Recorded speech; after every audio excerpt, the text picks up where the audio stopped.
Hello everyone, তো তোমাদের সঙ্গে আজকে আমি আবার একটা রেসিপির ভিডিও নিয়ে চলে এসেছি। তো আজকে আমি রান্না করব সর্ষে পাবদা, সেটাই তোমাদের সঙ্গে আমি শেয়ার করব। তো দেখতেই পাচ্ছ আমার পাবদা মাছগুলো নুন হলুদ দিয়ে মাখানো হয়ে গেছে, আর টমেটো লঙ্কাও আমি কেটে নিয়েছি। তো ফার্স্ট আমি কড়াইতে তেল গরম করে পাবদা মাছগুলো হালকাভাবে ভেজে নেব। তারপর ওই তেলেই কালো জিরে ফোড়ন দিয়ে টমেটো লঙ্কা দিয়ে দেবো। তারপর নুন দিয়ে ভালো করে টমেটোগুলোকে নরম করে নেব। আর মোটামুটি 10 মিনিট আগে আমি সর্ষেটা জলে ভিজিয়ে রেখেছিলাম, তার মধ্যে পরিমাণ মতো হলুদ লঙ্কার গুঁড়ো দিয়ে মিশিয়ে রেখেছিলাম।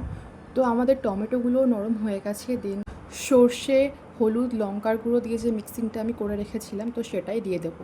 দেন ভালো করে একটু কষিয়ে নেব। বেশি কষালে চলবে না, কারণ সর্ষে আছে যে তিতো হয়ে যেতে পারে। তো এর মধ্যে একটু চিনি অ্যাড করতে হবে আসলে স্বাদটা ব্যালেন্স করার জন্য। তারপর পরিমাণ মতো জল দিয়ে দিতে হবে।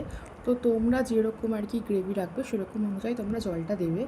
দেওয়ার পরে জলটা ফুটে যাওয়ার পর মাছগুলো এর মধ্যে দিয়ে দিতে হবে। তো তারপর ফুটে গেলে ভালো করে ধনেপাতা দিয়ে তোমরা সার্ভ করতে পারো। তো ভিডিওটা তোমাদের কেমন লাগলো তোমরা অবশ্যই কমেন্টে জানিও। আর তোমরা যদি এরকম রেসিপির ভিডিও দেখতে যাও তাহলেও সেটা আমাকে কমেন্ট করে জানিও। দেখা হচ্ছে নেক্সট কোনো ব্লগে। টাটা।